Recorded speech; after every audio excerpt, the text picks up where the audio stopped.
Welcome back to Face the Nation. The president and vice president will be among those from Washington in Boston tomorrow for the opening of the Edward M. Kennedy Institute, which includes, among other things, a life-size recreation of the U.S. Senate chamber where the late senator served for 47 years. It's all there, from the Senate well and the senator's desk to the visitors' gallery. His widow, Vicki, was a driving force behind the museum.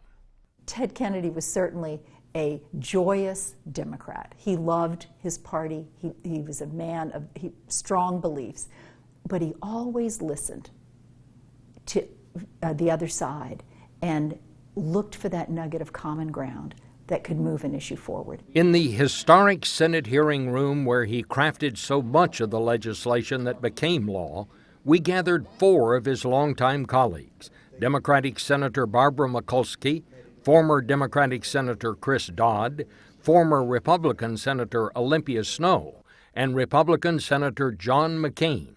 And we asked them how he managed to do it. He dedicated his life to the institution and thereby being able to become one of the most effective members of the United States Senate. And I might add, probably the greatest antagonist I ever had on the floor of the Senate. And yet you were friends. Oh, we had some of the great bouts, and yet I remember one time we had a huge fight that two freshmen had begun, and we drove them from the floor, and afterwards we were walking off the floor and he put his arm around me and he said, "We really did a good one that time, didn't we, John?" You know, I mean, he enjoyed the combat, but he didn't personalize the combat, and that is really one of the reasons why I think so many on both sides of the aisle had not just respect, but after a while, affection. He was a legislator's legislator. He used his consummate skills as a negotiator. He appreciated the norms and traditions of the Senate, and also got to know his colleagues, their preferences and their dislikes, and understood that, your adversary today would be your ally tomorrow. He was one of your closest personal friends, Senator Dodd. What do you think it was about him? Teddy once said that the Senate changes a person, that it has the ability of making a person a heightened sense of responsibility. And that's something a lot of people don't understand. This is the most unique institution in public life in many ways because of the rules of the place, mandates that you actually work with each other. In fact, the minority is given a status here unlike any other place in the country. And Teddy, the effect of the Senate really had an effect on him. And in this very room where we're gathered here today, I watched him day in and day out make it possible for people he disagreed with to have victories. I think the boundless energy, the fact that he was more than willing to let other people take the credit, even though he was the big guy in the room, a very savvy and strategic legislator, and he also made things fun. And he made you feel welcomed, and he made you feel like you mattered and you counted. I was with him when he met world leaders in this beautiful committee rooms, and I was with him at the North End in Boston, walking the streets of their little Italy, where he made the waiters and the kitchen staff and the people making the meatballs as important as the people making policy. Could I say Ted always kept his word, and the only times I saw him angry was when somebody didn't keep their word to him. All senators have a hideaway, and the more senior you get, the nicer it is. And he had kind of an interesting custom that if it was a new senator who had never visited there before, he would take them on a little tour of the hideaway where there was various pictures of his brothers, of his family, of the life of the entire Kennedy family. And I never saw anybody that didn't come away sort of impressed, and more than that, a greater appreciation for Ted Kennedy's devotion to his family. That's very interesting, where you say he was someone who kept his word. He kept his word, and sometimes that was hard for him to do. What Chris mentioned about this hearing room reminded me of an initiative that I worked with Ted on, which was the genetic non-discrimination. We co-authored the bill in the Senate. And it was reported out of this committee, and he chaired the committee because the Democrats were, in the majority at that time.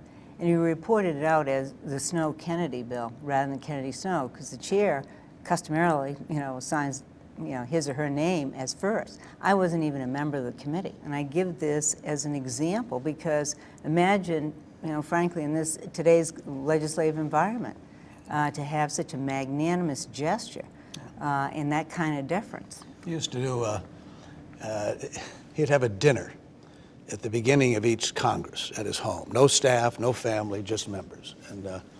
And he'd go around the room and ask everybody what they'd like to do, what they'd like to achieve in that Congress. And I know the leadership used to try to send the meanest junkyard dog they could over to be the ranking Republican to him because he was just too productive, to slow him down, stop this legislating all the time. It's awfully difficult to say no to a guy who turns to you and says, tell me what you'd like to do and let me help you do it.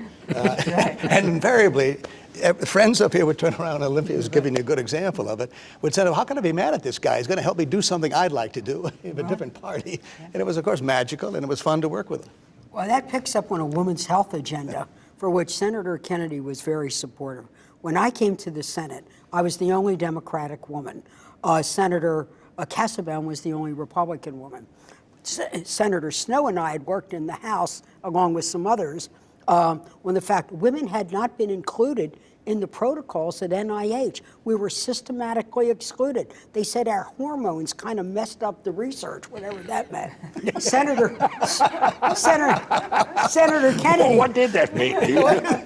Well, I think we need a whole show on that, Bob. But Senator Snowe, working with others in the House, Pat Schroeder, Connie Morella, me, Nancy, we were moving an agenda, and we realized there was no office of, we got women in the protocols, no office of women's health. He worked with me, reached out to Olympia and the gang in the House. We moved it. Let me, the story of Ted Kennedy can't be complete without his passion. Bob Dole once said that Ted Kennedy was the only senator he ever knew who could eviscerate you on the floor of the Senate and then come into the cloakroom and convince you that he wasn't talking about you. Yeah. But I'm telling you, it was fun to do battle with him, but it was a daunting experience. And have no doubt about the fact that he was a partisan liberal Democrat of the old school. But at the same time, as we've described, he was willing to work with the other side and come to agreements. But some of the most ferocious debates I've ever had and will ever have were with Ted Kennedy. Well, did you ever get mad at him out there on the floor? We got mad at each other, but then when you walk off the floor, then all that goes away because they were legitimate beliefs that each of us had. And the passion, I think, is not only appropriate, but admirable. But it's not that way anymore. Well, no, it is something. But John says something important, but to take it a step further, having spent a lot of time with Teddy on a personal level, I could be in the middle of the ocean sailing with him, not another human being within miles. And you would think he was on the floor of the Senate. He would get as wound up about a subject matter. And I'd say, calm down, it's just the two of us here. Unless you're talking to the fish here. But he'd be banging his fist on something, talking about health care or women's health or whatever else it was. And he just felt passionately about it. I mean, it was real. This wasn't just a staged event for the floor of the Senate. It was passionate, but it was not mean. No, Well, Right. And that's exactly- what I think the difference is today. I think there's a lot of meanness He could in be insulting, Washington. but not me. Right. Insulting, but not mean. And I think it goes to, all of us here are pretty vocal and outspoken and can hit high decibel levels. But it was situational. It was in the passion of the moment, arguing, the clash of debate, of ideas. I feel that one of the ways, and Kennedy organized the way he did with the dinners and the meetings and drinks, was more friendship led to less partisanship because you knew each other. Always trying to find where can we be friends? Sure, we're going to fight, we're going to differ, but when the day is over, the day's got to be over and begin a new day and maybe find a new way. Will we ever see his like again? Yes. You some think? ways. Yeah, if Teddy were here today, he'd make this work. I have great confidence in the place and the institution. It goes through ups and downs. It's never perfect in this sense. And it takes, somebody said earlier, the Senate changes people. And if you're here for a while and you understand it's different, and it requires exactly what Olympia said, compromise and collaboration, it'll work again. And so I think he would be optimistic. He'd be troubled by the differences right now. What do you He'd think, make it Senator? work. I think you may see his like again, and I'm seeing them with some of the newer and younger members of the Senate. But I don't think you'll see the kind of credentials and background and experience and family. You know, let's face it, the Kennedy family is probably as close to royalty as this nation has ever had. Whether that's good or bad, I'm not prepared to say. But I think he brought some unique background and history that probably we may never see again. He was peerless in getting things done, and almost a half a century of his remarkable public service. And I think the Institute is designed to inspire the next generation of leadership to have hands-on feeling and understanding and appreciation of the potential and the power to do good through public service and by virtue of serving in the United States Senate. Do you miss him? One of his, I miss the back and forth. I keep hearing John. They call me John. That accent.